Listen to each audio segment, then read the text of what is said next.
चौधरी भूपेंद्र हुड्डा जी ने आज एक बयान दिया जिसमें उन्होंने कहा कि दुष्यंत जी को, दिग्विजय को चुनाव के लिए आगे कर देना चाहिए। मैं कई बार बहुत अचंभित होता हूँ, 2 बार के वो मुख्यमंत्री रहे हैं, कई बार के पार्लियामेंटेरियन रहे हैं, क्यों नहीं वो परिवारवाद की राजनीति और क्षेत्रवाद की राजनीति, मैं और मेरा की राजनीति से आगे बढ़कर देख पा रहे हैं। आज भी उनका चश्मा सिर्फ परिवार, मैं, मेरा तक ही सीमित है। किसी जमाने में चौधरी भूपेंद्र हुड्डा कहते थे कि राज्यसभा की सीट नाचने वाले घोड़े की तरह होती है और जंगी घोड़े जो होते हैं वो अलहदा होते हैं, अलग होते हैं, वो चुनाव लड़कर जीत कर आते हैं। बैकडोर एंट्री तक कह दिया था।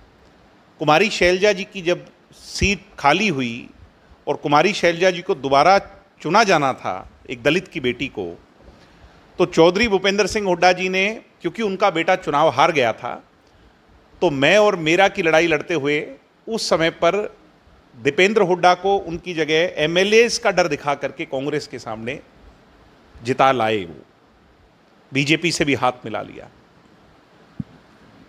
मैं आज हुड्डा जी को, उनसे उम्र में बहुत छोटा हूं, एक सलाह दूंगा कि हरियाणा बहुत बड़ा है, सिर्फ दीपेंद्र और दिग्विजय से आगे देखने की आपको जरूरत है।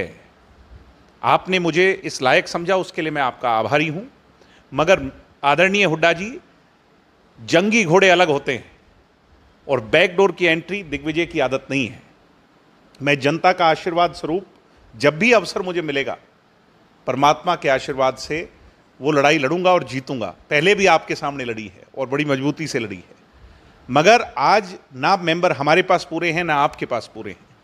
ये धोखे, जुमलेबाजी और फरेब वाली बातें हम एक दूसरे से ना करें। आज सिर्फ और सिर्फ करने की आवश्यकता है। इतना बड़ा हरियाणा है, किसी एजुकेशन जगत से, किसी खेल जगत से, किसी सामाजिक जगत से, मैं तो यहाँ तक कहता हूँ किसी अच्छे पत्रकार जिसने हरियाणा के लिए बड़ी कुर्बानियाँ दी अपनी कलम से, क्या आप कोई अपने ओहदे, उस ओहदे के लायक किसी ऐसे व्यक्ति को नहीं समझते?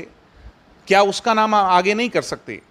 क्या किसी किसान नेता, हमने देखा बड़े बड़े किसान नेता हैं, किसान टिकैत है, चंदूनी है और लोग हैं, आज किसानों के मुद्दे पर बड़े आंदोलन हुए देश में, क्या किसी किसान नेता को राज्यसभा की टिकट पर लाकर हम नहीं जिता सकते? हुड्डा साहब, ये मैं मेरे का चश्मा उतारो, और इतना ही मैं मेरे का शौक है तो अपनी धर्मपत्नी को चुनाव लड़ा दें, आदरणीय श्रीमती आशा हुड्डा जी को चुनाव लड़ाएं। दीपेंद्र जी की सीट है, आप तो मैं और मेरा में उलझे रहते थे, उनकी जो आपकी पुत्रवधू हैं, पत्नी हैं, उनको चुनाव लड़ा दें। मगर मुझे इस बात के लिए आपका आभार, और मुझे माफ़ करें, मैं जनता की लड़ाई, जनता के बीच में रहकर अपनी पार्टी की लड़ाई अपनी पार्टी के आदेश पर फील्ड में लड़ रहा हूँ और फील्ड की लड़ाई से ही जीत कर आऊँगा। हम जंगी घोड़े हैं। आराम की सैर आपको मुबारक।